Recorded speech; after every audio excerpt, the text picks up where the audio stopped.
Tom never stood out in school. He wasn't the fastest runner on the field, nor the brightest in math class. He didn't make people laugh at lunch or speak up in group projects. He wasn't popular, loud, or rebellious. In fact, most of the time, people forgot he was even there. He moved through hallways like a shadow, quiet, polite, always present, never noticed. But if a teacher gave him a task, no matter how small, Tom would finish it. Slowly, carefully, silently. While others rushed through their work or looked for shortcuts, Tom stayed behind, reviewing each line, fixing every little mistake. No one clapped. No one praised him. He didn't expect them to. By the time he turned 20, Tom had already dropped out of college. He didn't have a degree. He didn't have a circle of friends. He didn't even have a plan. What he did have was a quiet persistence and a job at a small tailor's shop in the city. It wasn't glamorous. He didn't sit behind a desk or wear a name badge. His job was to sweep the floors, fold clothes, and run errands for the master tailor. While others his age jumped between internships or posted their hustle online, Tom kept his head down and watched. And oh, how he watched. He watched the tailor measure fabric twice before cutting once. He saw how the scissors sliced cleanly, never hesitating. He noticed how the fabric seemed to obey. To most, it was just routine. To Tom, it was something else entirely. A secret language. A map. At night, when the shop was closed and no one was around, Tom would take scraps from the bin. He'd lay them on the table and begin cutting, sewing, trying. At first, it was terrible. Then it became okay. Then, almost good. And still, no one was watching yet. Tom didn't chase trends or hop from job to job. He didn't try out photography one month, coding the next, or start a YouTube channel just to quit it 6 videos later. While the world rushed forward, Tom stayed where he was, at the back of the shop, quietly learning. Years went by. He never complained, never asked for more. Every day, he swept the same floors, folded the same shirts, fetched coffee for the same tailor. But in the quiet hours after the last customer left and the lights dimmed, Tom practiced. He didn't need an audience. The rhythm of cutting, pinning, stitching it was enough. At first, his cuts were crooked, his stitches too loose, then too tight. He poked his fingers, ruined good fabric, but he learned, he improved. Night after night, he stayed behind, correcting, redoing, trying again. There were no shortcuts, just time, patience, and the sound of thread pulling through cloth.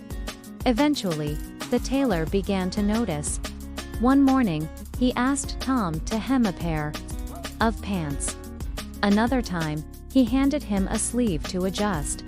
Quietly, gradually, Tom moved from the floor to the table. From apprentice to assistant, and then, one winter afternoon, everything changed. The master tailor, now older and slower, retired. There was no grand ceremony, no farewell party. Just a handshake, a soft thank you, and the quiet closing of a chapter. The shop owner looked around at the other workers, some newer, some more talkative, some more confident. Then he looked at Tom. "Tom's been here the longest," he said.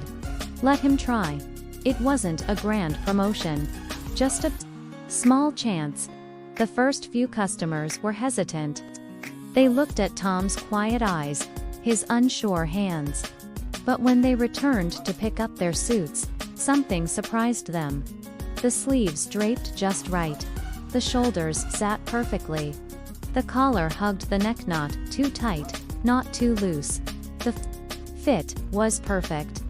They said nothing at first, but they came back. Then they told others. Tom, the quiet boy no one noticed, had become the tailor everyone was talking about. Word spread, slowly at first. A teacher told a colleague. A lawyer mentioned him over lunch. A bride recommended him after her wedding. Tom didn't advertise. He didn't have a flashy logo or a big sign outside the shop. He just kept doing what he always did. Cutting, sewing. Customers started requesting him by name. "Is Tom in today?" They would ask. Some brought their friends. Others brought their parents. People who never cared about tailored clothes suddenly wanted to feel the way his jackets made them feel seen, understood, comfortable in their own skin. Tom didn't talk much, but he listened. When someone said, "I always feel too short in suits," he adjusted the proportions. When someone whispered, "I want to look confident at my new job," he chose fabrics that carried weight and presence. He stitched quiet confidence into every seam, and it showed. One evening, at a wedding reception, a well-dressed man approached him. Tom recognized him, a local politician known for his style and sharp tongue. The man raised his glass and smiled.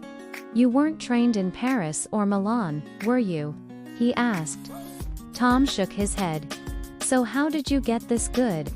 Tom looked down at his hands, rough from years of quiet work. He thought about all those late nights with scrap fabric, the slow progress, the years of folding clothes and sweeping floors without a title or recognition. Then he simply said, "I didn't try everything. I just tried this long enough." The man blinked, then nodded slowly, as if realizing something important. That was the thing about Tom.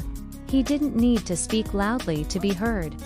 His work spoke for him, in a world full of noise, full of people trying 100 things, hoping one might work. Tom had done the opposite. He had chosen one thing and stayed. No applause, no spotlight. Just quiet, steady effort, day after day. Year after year.